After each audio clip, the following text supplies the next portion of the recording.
ભારતીય સૈન્ય શક્તિ માટે ગૌરવપૂર્ણ સમાચાર સામે આવ્યા છે। ભારતીય વાયુસેના એટલે કે IAF ને હવે અમેરિકા અને રશિયાની વાયુસેના પછી વિશ્વની ત્રીજા ક્રમની સૌથી શક્તિશાળી વાયુસેના તરીકેની માન્યતા મળી છે। આ રેન્કિંગમાં ભારતે તેના વૈશ્વિક પ્રતિસ્પર્ધી ચીનને પણ પાછળ છોડી દીધું છે, જે દેશ માટે એક મહત્વપૂર્ણ સિદ્ધિ છે। કોઈ પણ દેશની વાયુસેનાની શક્તિ માત્ર વિમાનોની સંખ્યાથી નહીં, પરંતુ તેની ગુણવત્તા અને ટેકનોલોજી પરથી નક્કી થાય છે।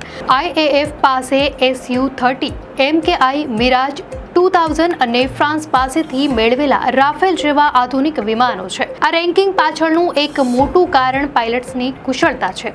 IAFના પાયલટ્સ અને તકનીકી સ્ટાફની તાલીમ વિશ્વસ્તરની છે અને તેમને વાસ્તવિક યુદ્ધ તથા ઓપરેશનલ અનુભવ પણ ઘણો વધારે છે। આ ઉપરાંત C-17 ગ્લોબ માસ્ટર જેવા સ્ટ્રેટેજિક ટ્રાન્સપોર્ટ વિમાનો અને સ્વદેશી તેજસ જેટ પણ IAFની તાકાતમાં મોટો વધારો કરે છે। ભારતીય વાયુસેનાએ S-400 જેવી એન્ટી એરક્રાફ્ટ મિસાઇલ સિસ્ટમનો સમાવેશ કરીને તેની રક્ષણાત્મક ક્ષમતાઓને પણ મજબૂત કરી છે।